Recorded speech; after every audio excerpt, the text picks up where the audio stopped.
കർണാടകയിലെ Congress MLA N A ഹാരിസിന്റെ വസതിയിലെ റെയ്ഡിന് പിന്നാലെ കേസിൽ പിടിമുറുക്കാൻ ഇഡി. ബിറ്റ്കോയിൻ ഇടപാടിൽ ഹാരിസിന്റെ മക്കൾക്ക് നേരിട്ട് ബന്ധമുണ്ടെന്നാണ് ഇഡി വ്യക്തമാക്കുന്നത്. 4.5 കോടിയുടെ സാമ്പത്തിക തട്ടിപ്പിൽ ലഹരി ഇടപാട് നടന്നെന്നും ഇഡി ആരോപിക്കുന്നുണ്ട്. അതേസമയം റെയ്ഡ് രാഷ്ട്രീയ പകപോക്കലെന്നാണ് കോൺഗ്രസിന്റെ വിമർശനം. അശോക് നഗറിലെ എംഎൽഎയുടെ വസതിയിൽ ഇന്നലെ പുലർച്ചെ 6 മണിക്ക് ആരംഭിച്ച റെയ്ഡ് 21 മണിക്കൂറാണ് നീണ്ടുനിന്നത്.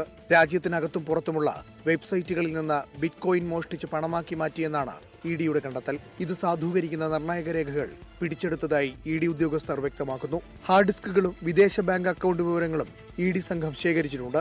ഹാക്ക് ചെയ്ത ബിറ്റ്കോയിൻ ഡിജിറ്റൽ ആസ്തിയാക്കി മാറ്റിയെന്നും സൈബർ തട്ടിപ്പുകാരൻ ശ്രീകൃഷ്ണ രമേശുമായി എംഎൽഎയുടെ മകൾക്ക് അടുത്ത ബന്ധമുണ്ടെന്നും ഇഡി വ്യക്തമാക്കുന്നു. മുംബൈയിലുള്ള മറ്റൊരാളുടെ അക്കൗണ്ടിൽ നിന്ന് 10 ലക്ഷം രൂപ എംഎൽഎയുടെ മകൻ ഉമർ നാലപ്പാടിന്റെ അക്കൗണ്ടിലേക്ക് എത്തിയെന്നും ശ്രീകൃഷ്ണ രമേശിന്റെ ആഡംബര കാർ രജിസ്റ്റർ ചെയ്തിരുന്നത് നാലപ്പാട് അഡ്രസ്സിലാണെന്നും ഇഡി കണ്ടെത്തിയിട്ടുണ്ട്. കേസിൽ നേരത്തെ അന്വേഷണം നടത്തിയ കർണാടക CID ഉദ്യോഗസ്ഥരുടെ മൊഴിയെടുക്കാൻ ഒരുങ്ങുകയാണ് ഇഡി സംഘം. അതേസമയം ഇഡി റെയ്ഡിൽ രാഷ്ട്രീയ പകപോക്കലാണെന്നാണ് കോൺഗ്രസ് ആരോപണം. 24 ബാംഗ്ലൂരു.